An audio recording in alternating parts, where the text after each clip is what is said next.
ये ले लेते हैं सॉस पैन। ठीक है, सॉस पैन में हम पानी शामिल करेंगे, ठंडा पानी। ये देखें जी, 2 कप में ठंडा पानी इसके अंदर शामिल करी हूँ। बहुत ही अच्छा ठंडा पानी है। सही है जी, ये चला गया। अब इसमें मैं शामिल करूँगी ये पत्ती।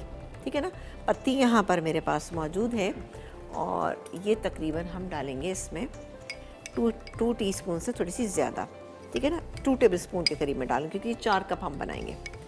और इसके अलावा हम यहाँ पे शामिल करेंगे इसमें ये छोटी इलायचियाँ। छोटी इलायची यानी हरी इलायची इसके अंदर शामिल कर देंगे। 4-5 छोटी इलायची हम इसमें शामिल कर देंगे और इसको थोड़ा सा हम पकाएंगे। हल्का सा जैसे ही इसमें एक उबाल आएगा तो 1 चुटकी हम इसमें सोडे की डालेंगे। सोडा डालने की वजह क्या है? सोडा डालने से क्या होता है कि पत्ती का कलर जो है वो आसानी के साथ निकल जाता है। अब ये चाय में उबाल आना शुरू हो गया। ठीक है ना, ये देखें जी, उबाल आ रहा है, इसमें उबाल आ रहा है। इसमें उबाल आएगा तो मैं यहाँ पर जो सोडा रखा हुआ है, हम ये सोडा समझे, ये 1 चुटकी हम इसमें सोडे की शामिल कर दें। ठीक है, आप ये चेक कर सकते हैं कि 1 चुटकी मैं इसमें सोडे की शामिल करूँगी। ये डालूँगी। अब खूब अच्छा इसमें उबाल आ गया।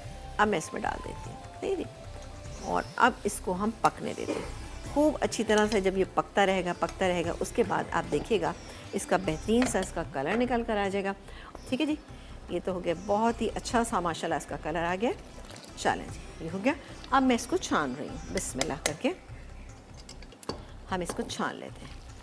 अच्छा सा इसका कलर आ चुका है।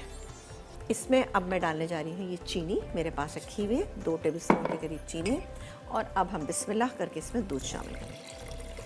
चलें, ये देखा आपने, आप देखें माशाल्लाह से कितना अच्छा वाला जो बिल्कुल ओरिजिनल पिंक कलर होता है वो आया है इसका।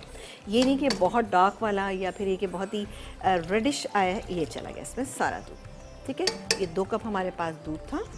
अब इसको भी थोड़ा सा हम मिक्स कर लें, इस तरह से पकाएं। ये देखें आपने कलर चेक किया कितना अच्छा सा कलर आया। और अच्छा, इसमें मेरे पास पिस्ते रखे हुए हैं, पिस्ते डालेंगे और इसको हम सर्व करें। अब आप नमक के साथ अगर करना चाहते हैं तो चीनी मत शामिल कीजिएगा। सही जी, ये हमारी बेहतरीन सी चाय जो है वो तैयार हो चुकी है।